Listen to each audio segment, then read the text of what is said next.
क्यों कहा जाता है षट्तिला एकादशी और 6 प्रकार के तिल का उपयोग, इसका व्रत पर क्या प्रभाव पड़ता है, कैसे व्रत करना है, क्या विधि रहेगी, कब व्रत करना है, आइए जानते हैं षट्तिला एकादशी के बारे में।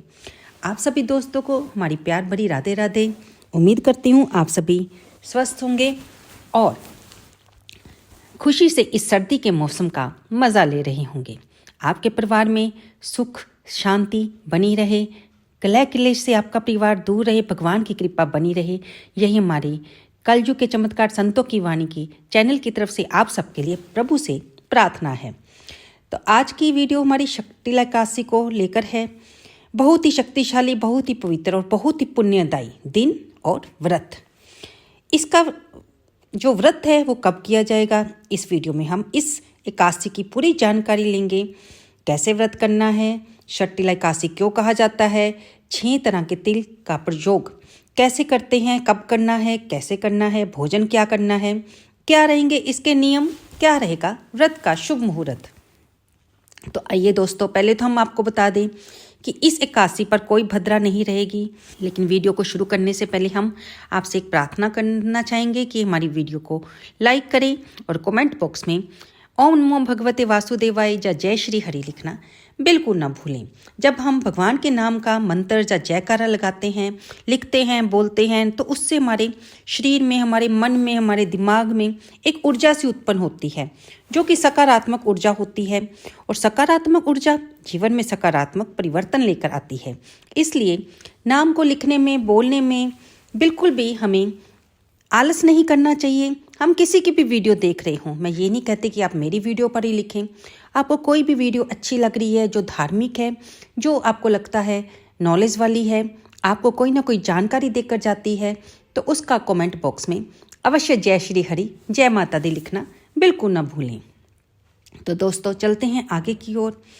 दोस्तों, माघ मास के जो कृष्ण पक्ष की एकादशी होती है वह षट्तिला एकादशी कहलाती है। ये भी निर्जला एकादशी की तरह, कार्तिक मास की एकादशी की तरह, हरि उत्पन्ना एकादशी की तरह साल की महत्वपूर्ण 24 एकादशियों में से एक बड़ी एकादशी मानी जाती है। और इस महीने में तिल का उपयोग तो बहुत महत्व रखता है। माघ का महीना अपने आप में ही पवित्र है।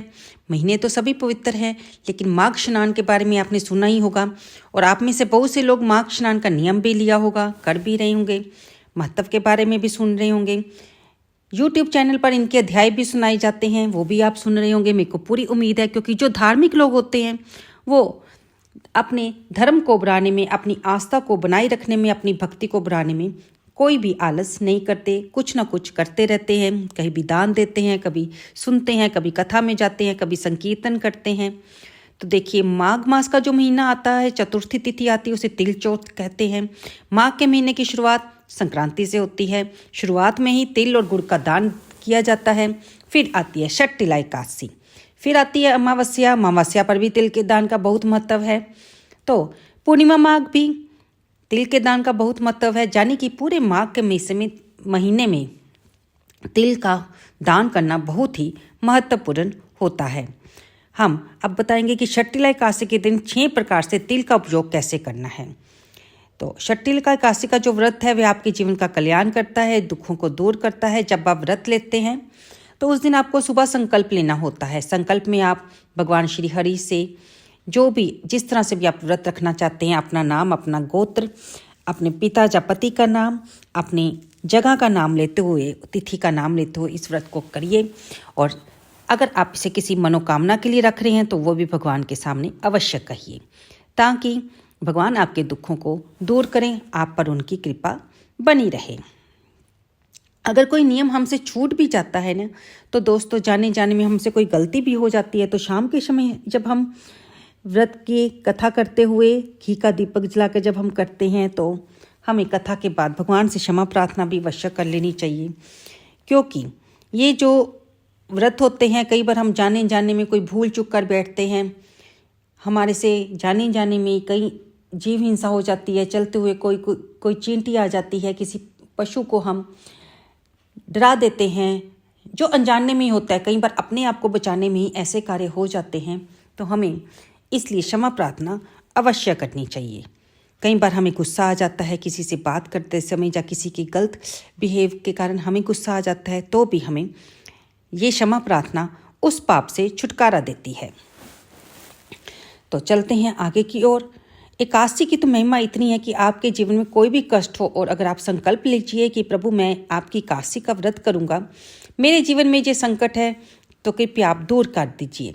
तो जब आप ये व्रत रखना शुरू करेंगे, संकल्प लेंगे, एक नियम बनाएंगे, तो आपके जीवन के जो संकट है ना वो धीरे धीरे समाप्त होने लगेंगे और ख़त्म होने लगेंगे। ये संतान सुख भी देता है, निर्धन को धन देता है, संकटों से उबारता है, परेशानियों से उबारता है, उन्हें दूर करता है। तो जाने कि सभी मनोरथों को सिद्ध करने वाला एकादशी का व्रत होता है। हम लोग जो ग्रस्त जीवन में रहते हैं, हमें कोई ना कोई दुख लगा ही रहता है। कभी बच्चों की तरफ से परेशानी, कभी आर्थिक कठिनाइयों का सामना करना पड़ता है, कभी हम अपना घर बनाना चाहते हैं कि हम किराए के घर पर रहते हैं, तो हमारे मन में आता है कि हमारा अपना घर हो। तो हम प्रभु से ही तो प्रार्थना कर सकते हैं ना, इन अपनी इच्छाओं की पूर्ति के लिए। तो दोस्तों, अब आते हैं तिल के 6 उपयोग। तो सबसे पहला उपयोग है कि जब आप स्नान करें तो जो पानी है उसमें तिल डाल दीजिए, तिल युक्त पानी से स्नान कीजिए। दूसरा होता है तिल का उपटन। इस दिन आप साबुन के स्थान पर तिल का उपटन ही लगाएं। तो ये भी हमारे शरीर को स्वस्थता प्रदान करता है और एक तरह से तिल का प्रयोग इस तरह से भी होता है। तिल का उपटन लगाने के बाद, उसके बाद जब आप स्नान करेंगे, उसके बाद पूजा करेंगे, तो उसमें तिल से ही आप अपना जो संकल्प है उसका में तिल का प्रयोग कीजिए, चावलों का प्रयोग मत कीजिए। तिल का हवन कीजिए और फिर हवन करने के बाद आपको कुछ ऐसी भोग बना लेना चाहिए कि जिसमें तिल की आप उपयोग कर रहे हैं और उसी को उस दिन आप भगवान को भी भोग लगाइए और खुद भी प्रसाद के रूप में तिल का प्रयोग कर सकते हैं। याद रखिए, आपने इस दिन अन्न चावल नहीं खाना है अगर आप व्रत रख रहे हैं। हाँ, आप अगर नमक के बिना नहीं रह सकते तो कुट्टू के आटे की रोटी एक समय खा सकते हैं। फिर आप इस दिन तिल को पानी में डालकर पी सकते हैं। ये हो गया चौथा प्रयोग।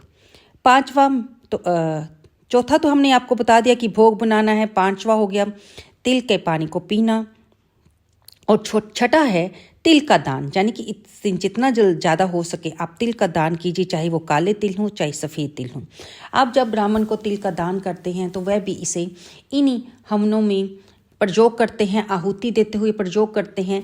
तो उसमें जो आपने तिल का दान की है उससे आपको भी पुण्य की प्राप्ति होगी।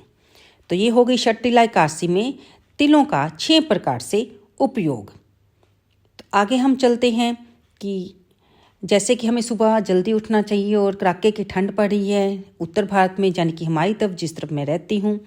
तो अगर आप ब्रह्म मुहूर्त में ज़्यादा जल्दी ना उठ पाएँ तो भी सूर्योदय से पहले अवश्य उठ जाएं, स्वच्छ वस्त्र धारण करके पूजा के लिए अपने पूजा स्थान पर यानी कि मंदिर में बैठ जाएं और गंगा जल का या शुद्ध जल का छींटा देकर उसे पवित्र कर लें। फिर आसन लगाकर, अगर आपके पास जो भी स्वरूप है, चौकी पर लाल या पीले रंग का कपड़ा बिछाकर उस भगवान विष्णु के स्वरूप को, चित्रपट को विराजमान कीजिए। अगर आपने लड्डू गोपाल की सेवा ली है तो लड्डू गोपाल के लिए भी आसन लगाकर उन्हें अभिषेक करके, स्नान करके, स्वच्छ वस्त्र पहनाएं, उन्हें आसन पर बिठाएं, तिलक कीजिए और थोड़ी सी रोली मोली उन पर चढ़ाइए। इसके बाद आप संकल्प ले लीजिए। फिर इलायची, पान, सुपारी तो सबके घरों में होती है, तो आप उसको भी परमात्मा के आगे, प्रभु के आगे रख सकते हैं। थोड़े से फूल ले लीजिए अगर आपके पास फूलों की माला नहीं है। नैवेद्य के रूप में आप कोई फल ले सकते हैं, पतासे रख सकते हैं। आपने अगर उस दिन कोई मिठाई बना ली है, जैसे कि भुग्गा, जो इसमें हम तिलों का प्रयोग करते हैं, खोए का प्रयोग करते हैं, जो कि सात्विक होता है, तो उसका भी आप भगवान के आगे भोग लगा सकते हैं। आप मिश्री भी प्रयोग में ला सकते हैं।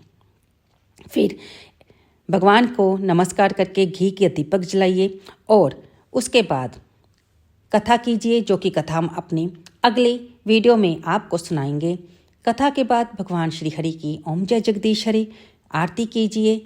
उसके बाद भगवान को भोग अर्पित करें।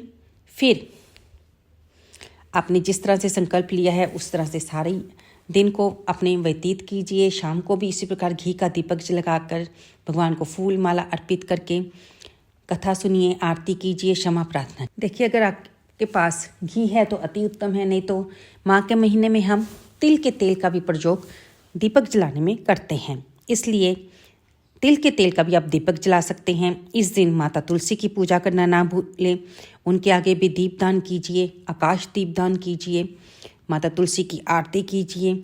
और अगर आपके पास मंदिर की व्यवस्था नहीं है, फ्लैट में रहते हैं, तो आपने अगर तुलसी माता का पौधा रखा हुआ है तो उनके सामने बैठकर भी आप कथा को कर सकते हैं, सुन सकते हैं। अब आते हैं मुख्य बात पर कि जो एकादशी का व्रत है वो 25 जनवरी को रखा जाएगा या 26 जनवरी को। तो दोस्तों, एकादशी तिथि आरंभ हो रही है 24 जनवरी को शाम को 7:25 पर और इसकी समाप्ति 25 जनवरी को रात को 8:31 पर होगी। ऐसे में जो व्रत है वो 25 जनवरी को रखा जाएगा और 26 जनवरी को इसका पारण किया जाएगा।